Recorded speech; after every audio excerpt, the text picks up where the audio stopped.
월말, 월급날은 아직 멀었는데 휴대폰 알림이 먼저 울린다. 은행 앱의 문장 하나, 금리 재산정 안내다. 지난달에도 올랐던 것 같은데 이번 달에도 다시 오른다 같은 대출인데 왜 이렇게 강력이 이상할까? 출근길 지하철 손잡이를 잡은 채 명세서를 내리다 보면 숫자 하나가 생활을 바꾼다. 커피는 테이크아웃으로 바꾸고 장바구니에 담던 수입 과자는 망설이게 된다. 회사가 갑자기 어려워진 것도 중앙은행이 2번 연속 발표를 한 것도 아닌데 체감은 2번 맞은 것처럼 온다. 여기에는 기준금리라는 뉴스 단어와는 다른 시계가 있다. 대출금리는 공지된 하루의 사건이 아니라 은행이 자금을 조달하는 가격과 신용을 재는 눈금이 서로 다른 속도로 움직이며 뒤늦게 겹쳐지는 과정이다. 시장에서 먼저 흔들린 값이 계약의 조항을 타고 들어와 며칠 뒤 내 이자 납부일에 도착한다. 그 사이 은행 창구의 표정은 더 조심스러워지고 상담사는 조건이 바뀌었습니다. 라는 말을 천천히 반복한다. 오늘 우리가 따라갈 것은 오른다가 아니라 언제, 어떤 길로 2번처럼 느껴지게 도착하는가다 같은 달력 위에서 시간이 2개로 흐른다. 뉴스는 오후 2시에 결정문을 읽고 끝나지만 대출의 시간은 정산일과 고시일과 재산 정의를 따라 지그재그로 움직인다. 당신이 가진 변동금리 대출이 어떤 기준을 붙잡고 있는지에 따라 한 번의 충격이 서로 다른 문으로 2번 들어올 수 있다. 예를 들어 코픽스가 붙은 대출은 은행들이 실제로 돈을 끌어다 쓰는 비용이 모여서 만들어지는데 그 비용은 발표보다 먼저 뛰기도 하고 늦게 내려오기도 한다. 반면 채권금리를 따라가는 상품은 시장이 불안해질 때 먼저 벌어지는 스프레드를 그대로 먹고 자란다. 그래서 어느 날은 시장 금리가 먼저 올라 당신의 예상보다 앞서 체감이 변하고 며칠 또는 몇 주 뒤 고시가 바뀌면서 공식금리가 따라붙어 또 한 번의 인상처럼 느껴진다. 집에서 가계부를 펴고 자동이체 날짜를 한 칸 옮겨 적는 순간 이 구조는 추상이 아니라 생활이 된다. 아이, 학원비 납부일을 늦출 수는 없고 냉장고가 비는 속도는 기다려주지 않는다. 결국 이상한 강역의 정체는 한 번의 파도가 2개의 해안선에 따로 부딪히는 것처럼 서로 다른 기준과 시차가 당신의 한 달에 겹쳐지는 방식이다. 이상한 강역이 특히 선명해지는 순간은 은행이 가격뿐 아니라 심사를 동시에 조이는 구간이다. 금리가 오르는 공지와 함께 같은 날 문자 한 통이 더 온다. 한도 재산정, 추가 서류 요청 또는 우대금리, 조건 변경 같은 것들이다. 당신은 금리만 바뀐 줄 알았는데 실제로는 돈을 빌리는 문턱 자체가 한 번 더 올라가 있었다. 은행은 대출을 팔기 전에 먼저 자기 돈의 출처를 관리해야 한다. 예금이 빠르게 늘지 않거나 당기 조달이 비싸지면 내부에서 자금의 온도를 재며 조건을 조정한다. 그때 사람들은 창구에서 왜 이렇게 오래 걸리죠? 라고 묻고 상담사는 컴퓨터 화면을 보며 본부 지침이 바뀌었습니다. 라고 답한다. 생활에서는 작은 지연이 연쇄로 번진다. 전세 갱신 서류가 하루 밀리면 장음일이 흔들리고 카드 리볼빙을 잠깐 쓰려다 수수료를 보고 멈칫한다. 이 과정에서 금리는 2번 오른 것처럼 느껴진다. 첫 번째는 숫자가 올라 체감이 바뀌는 순간이고 두 번째는 접근성이 낮아져 선택지가 줄어드는 순간이다.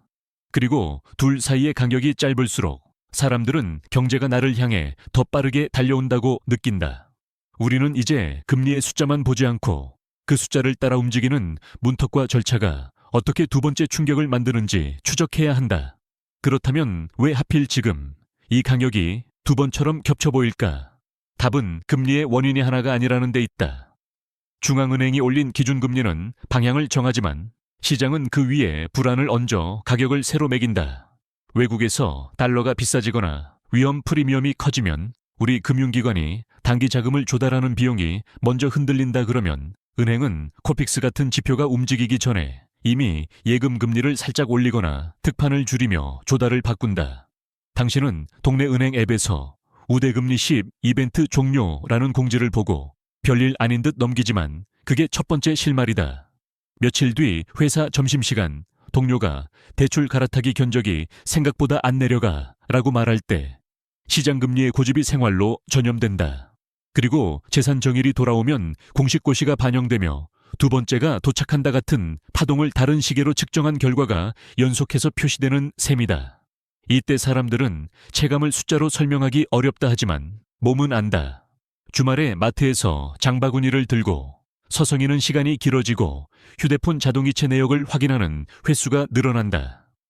금리의 2번 인상은 실제로 2번의 결정이라기보다 하나의 충격이 조달과 고시라는 2개의 통로로 번져나오는 과정이며 그 과정이 빨라질수록 이상한 강역은 더 선명해진다. 여기서 흔히 생기는 착각이 있다. 기준금리가 내리면 대출도 곧바로 내려갈 거라는 기대다 하지만 대출금리는 내리는 힘보다 버티는 힘이 강한 구조를 갖는다.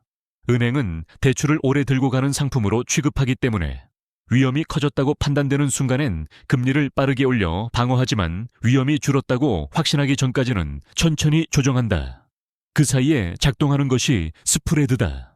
시장이 불안할 때는 은행채 같은 조달금리가 기준금리보다 먼저 뛰고 불안이 진정돼도 스프레드는 한동안 넓게 유지되기 쉽다.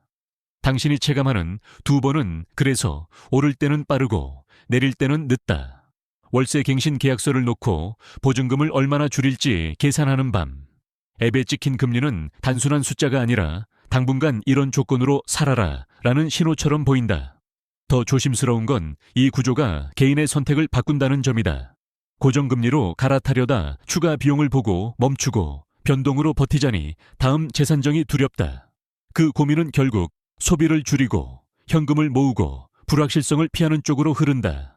금리가 2번 오르는 듯한 강역은 개인의 심리에도 2번의 충격을 준다. 하나는 매달 나가는 돈이 늘어난다는 현실이고 다른 하나는 내가 통제할 수 있는 선택지가 줄어든다는 감각이다. 이 간격을 더 낯설게 만드는 건 대출이 내 삶의 주간표를 따라온다는 사실이다. 금리가 오르는 날이 아니라 당신의 이자 납부일 직전에 통지서가 도착하고 다음 달부터 적용된다고 적힌다. 사람은 미래의 숫자보다 당장의 날짜에 반응한다. 아이 학원비 자동이체가 빠져나간 다음 날, 주유소에서 가득 넣지 못하고 10,000원만 넣는 순간, 금리 인상은 뉴스가 아니라 습관을 바꾸는 압박이 된다. 은행은 코픽스가 바뀌는 주기와 내부 조달비가 변하는 주기를 따로 갖고 있어서 시장 금리가 먼저 흔들리면 대출 견적이 선행해서 올라가고 고시가 따라오면 공식 금리가 뒤에서 덧칠된다. 그 사이에 유동성이 타이트해지면 은행은 우대 조건을 조정하거나 갈아타기 문을 좁히며 위험을 분산한다. 결국 당신이 2번이라고 느끼는 건 결정의 횟수가 아니라 적용의 레이어다. 한 번은 시장이 먼저 매긴 가격이고 또 한 번은 계약에 박힌 기준이 뒤늦게 따라붙는 흔적이다. 이 레이어가 겹치는 달엔 생활의 여유가 얇아진다. 장바구니에서 과일 한 팩을 빼고 통신요금제를 내려 보려다 위약금을 보고 접는 작은 선택들이 그 이상한 강역을 눈에 보이게 만든다. 이제 질문을 하나 바꿔보자. 왜 2번 오르나가 아니라 어느 구간에서 2번처럼 느껴지나다. 보통은 변동성이 커지고 단기자금이 예민해질 때다. 기업들은 CP 같은 당위 조달 금리를 먼저 체감하고 그 신호가 금융권 전반의 경계심을 키운다. 은행은 즉시 모든 대출 금리를 올리기보다 먼저 가상금리를 조정하거나 우대금리 조건을 복잡하게 만든다. 그래서 어떤 사람은 금리가 올라서 충격을 받고 다른 사람은 조건이 바뀌어 충격을 받는다. 같은 파도인데 위치가 달라 다르게 젖는 것이다. 당신이 주말에 은행 상담을 예약하려고 앱을 켰을 때 예약 가능한 날짜가 일주일 뒤로 밀려 있는 것, 심사에 필요한 서류가 늘어난 것, 그리고 견적이 하루 사이 바뀐 것, 이 세 가지가 동시에 나타난다면 그 달은 2번의 체감이 겹치기 쉽다. 이때 경제는 스스로를 방어하는 방식으로 움직인다. 돈이 귀해질수록 가격은 빨리 반응하고 절차는 더 느리게, 더 조심스럽게 굳어진다. 그 결과 개인은 다음 달이라는 시간 단위 안에서 2번의 경고등을 본다. 하나는 숫자의 상승, 다른 하나는 접근성의 하락이다. 우리는 다음 본문에서 이 강역을 줄이거나 완화하려는 정책의 선택지가 왜 제한되는지, 그리고 그 제한이 다시 은행과 가계의 행동을 어떻게 바꾸는지로 들어간다. 정책은 종종 금리를 조정하면 끝처럼 보이지만 실제로는 세 개의 줄을 동시에 잡아당기는 줄타기다. 물가는 내려야 하고 환율은 흔들리지 않아야 하며 금융시장은 멈추면 안 된다. 그런데 이 셋은 같은 방향으로만 움직이지 않는다. 금리를 내리면 가계의 숨통은 트일 수 있지만 원화가 약해지면 수입 물가가 다시 자극될 수 있고 금리를 올리면 환율은 진정될지 몰라도 대출자의 이자 부담이 먼저 커진다. 그래서 정책이 움직일 때 은행은 기준금리의 신호만 따르지 않고 시장금리와 리스크 프리미엄을 더 크게 반영한다. 당신의 생활에서는 이 모순이 아주 일상적인 장면으로 번역된다. 전기요금 자동이체가 빠져나간 날, 은행 앱에 뜨는 갈아타기 금리는 생각보다 내려가지 않고 동네 카페는 할인 스탬프를 조용히 없앤다. 정책의 선택지가 좁아질수록 금융기관은 안전한 쪽으로 먼저 몸을 돌리고 그 순간 금리는 한 번의 결정이 두 번의 체감으로 도착한다. 하나는 시장이 먼저 미리 가격을 매겨보내는 신호이고 다른 하나는 정책과 규제의 균형 속에서 은행이 문턱을 바꾸며 추가로 부과하는 비용이다. 결국 이상한 가격은 개인의 감각 문제가 아니라 물가 환율 금융 안정이라는 서로 다른 목표가 동시에 흔들릴 때 생기는 시간차의 부산물이다. 그렇다면 개인은 이 시간차 앞에서 무엇을 관찰해야 할까? 뉴스의 한 줄을 믿기보다 생활에서 먼저 변하는 작은 표식을 보는 편이 정확하다. 첫째, 은행 앱에서 우대금리 조건이 바뀌는 속도다. 급여이체나 카드 사용 조건이 까다로워지고 소수의 사람에게만 적용되는 특판이 사라지면 조달 환경이 빡빡해졌다는 뜻일 수 있다. 둘째, 견적의 유효기간이 짧아지는 현상이다. 오늘 받은 금리가 내일은 다르다는 말이 자주 나오면 시장 금리의 변동성이 커졌다는 신호다. 셋째, 심사 과정의 마찰이다. 서류가 늘고 승인까지 걸리는 시간이 길어지면 숫자보다 문턱이 먼저 움직이는 중이다. 이런 관찰은 거창한 지표가 아니라 당신의 행동에서 출발한다. 월세를 내고 남는 돈이 줄어들어 자동이체 날짜를 조정하는지, 카드 결제를 현금 흐름에 맞춰 분할로 바꾸는지, 장바구니의 필수품을 대체품으로 옮기는지, 그 변화가 반복될수록 두 번은 실제 금리 인상보다 더 강한 스트레스로 남는다. 핵심은 공포가 아니라 리듬이다. 어떤 달에는 한 번의 파동이 한 번만 보이고 어떤 달에는 서로 다른 통로로 두 번 도착한다. 그 차이를 구분할 수 있으면 불필요한 공포 대신 준비 가능한 영역이 생긴다. 다음 본문에서는 이 강역이 가장 크게 보이는 대출 유형과 가계부채의 만기 구조가 왜 충격을 증폭시키는지로 들어간다. 가계부채는 숫자보다 형태가 중요하다 같은 금리 인상이라도 만기 구조가 짧고 재조정이 잦을수록 충격이 더 빨리, 더 자주 온다. 변동금리 비중이 높으면 재산정이 돌아오는 달마다 생활이 흔들리고 만기가 짧아 재대출이 필요하면 금리뿐 아니라 심사 문턱까지 함께 맞닥뜨린다. 그래서 어떤 사람은 나는 분명 같은 대출을 유지했는데 왜 계속 새로 계산되는 느낌이지? 라고 말한다. 이 느낌이 바로 이상한 강역의 확대다. 이 구조는 일상의 선택을 고정시킨다. 장기 계획을 세우기보다 다음 재산정까지 버티는 계획이 되고 통장을 저축이 아니라 완충제로 쓰게 된다. 그 결과 소비는 줄고 자영업 매출은 얇아지며 기업은 재고를 줄인다. 그러면 다시 신용 위험이 커지고 스프레드는 쉽게 좁혀지지 않는다. 개인의 체감과 거시의 흐름이 서로를 밀어올리는 고리다. 당신이 아침에 편의점에서 도시락 대신 삼각김밥을 고르는 순간 그것은 단순한 절약이 아니라 미래의 불확실성을 현재로 끌어당기는 행동이 된다. 이때 정책이 아무리 안정을 말해도 체감이 빠르게 바뀌는 이유는 대출의 구조가 충격을 분산하지 못하고 반복해서 재생산하기 때문이다. 다음 본문에서는 이 고리를 끊기 어렵게 만드는 위험 프리미엄의 작동 방식과 왜 금리가 내려도 체감이 즉시 회복되지 않는지 더 깊게 따라가 보자. 위험 프리미엄은 보이지 않지만 금리의 탄성을 결정한다. 시장이 불안해지면 투자자와 금융기관은 같은 질문을 한다. 이 빚은 얼마나 안전한가? 그 질문의 대답이 나빠질수록 스프레드는 넓어진다. 그리고 이 스프레드는 기준금리의 변화와는 다른 속도로 움직인다. 기준금리가 잠깐 내리더라도 위험 프리미엄이 그대로라면 대출금리는 잘 안 내려간다. 그래서 사람들은 내렸다는 뉴스가 맞아? 라고 묻는다. 체감이 따라오지 않기 때문이다. 이때 두 번 오르는 듯한 강역은 반대로 두 번 내려오지 않는 듯한 답답함으로 바뀐다. 생활에서는 작은 불일치로 나타난다. 자동차 보험료가 내려갈 줄 알았는데 그대로이고 은행에서 받은 갈아타기 견적은 생각보다 차갑다. 자영업자는 가격을 올리기 어려워 할인 대신 양을 줄이고 직장인은 소비를 미루며 현금을 쥔다. 이런 행동이 늘면 경제는 더 안전 쪽으로 쏠리고 위험 프리미엄은 더 오래 남는다.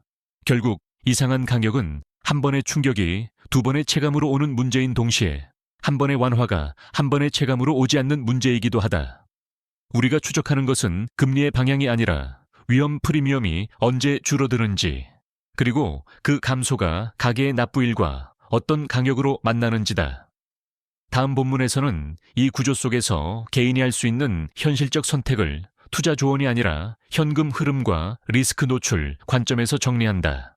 개인이 할 수 있는 건 미래를 맞추는 게 아니라 충격이 들어오는 통로를 줄이는 일이다. 첫째는 현금 흐름의 여유를 날짜로 확보하는 것이다. 월급날과 이자 납부일이 너무 가깝다면 하루 이틀의 지연에도 흔들린다. 가능하다면 자동이체 날짜를 분산해 한 번에 빠져나가는 구간을 줄이는 것만으로도 체감 압박이 약해진다. 둘째는 조건의 의존도를 낮추는 것이다. 우대금리 조건이 복잡할수록 어느 날 갑자기 혜택이 사라져 추가 인상처럼 느껴질 수 있다. 급여이체나 카드 실적 같은 조건을 충족하기 위해 불필요한 소비를 늘리면 오히려 현금이 새어나간다. 셋째는 재산정 주기의 리듬을 파악하는 것이다. 내 대출이 어느 지표를 따라가고 언제 고시되는지 알면 왜 또 올랐지? 라는 공포 대신 이번 달은 겹치는 달이라는 이해가 생긴다. 넷째는 비상지출의 순서를 정하는 것이다. 갑자기 고장나는 건 냉장고나 타이어처럼 생활을 멈추게 하는 것들이다. 그런 항목을 우선순위로 두면 금리의 이상한 강역이 와도 일상 전체가 흔들리지 않는다. 결국 전략은 거창하지 않다 지표를 외우는 게 아니라 생활의 마찰을 줄이는 설계다. 다음 본문에서는 이 이야기의 끝에서 다시 처음으로 돌아가 같은 대출인데 왜 두 번처럼 느껴졌는가? 를 한 문장으로 정리하고 이 강역이 우리 사회에 어떤 습관을 바꾸는지 여운을 남긴다. 처음의 장면으로 돌아가 보자. 출근길 지하철에서 금리 알림을 확인하고 마트에서 장바구니를 고치며 밤에 자동이체 날짜를 다시 쓰던 그 일상들, 그 사이를 이어준 것은 두 번의 인상. 이 아니라 한 번의 충격이 두 번 도착하는 시간 차였다. 시장이 먼저 가격을 매기고 계약의 기준이 뒤늦게 따라붙으며 은행의 문턱이 그 사이에서 한 번 더 조정된다. 그래서 같은 대출도 두 번 오른 것처럼 느껴진다. 이 강역은 단지 가계의 부담을 키우는 데서 끝나지 않는다. 사람들은 불확실성을 피하려고 소비를 늦추고 기업은 재고를 줄이고 금융기관은 더 보수적으로 움직인다. 그 결과 경제는 갑작스런 폭발이 아니라 선택지가 조금씩 줄어드는 방식으로 변한다. 여기서 중요한 건 공포가 아니라 해석이다. 내가 지금 겪는 변화가 기준금리의 한 줄 때문인지, 시장금리의 변동성 때문인지, 혹은 심사의 문턱이 움직이는 중인지 구분할 수 있을 때 삶은 무너지는 대신 재배열된다. 그리고 그 재배열이 모이면 숫자보다 느린 듯하지만 더 분명한 방향이 만들어진다. 당신의 대출이 두 번 오르는 것처럼 느껴졌던 달은 어쩌면 경제가 스스로를 방어하며 시간을 두 겹으로 만들어낸 달이었다.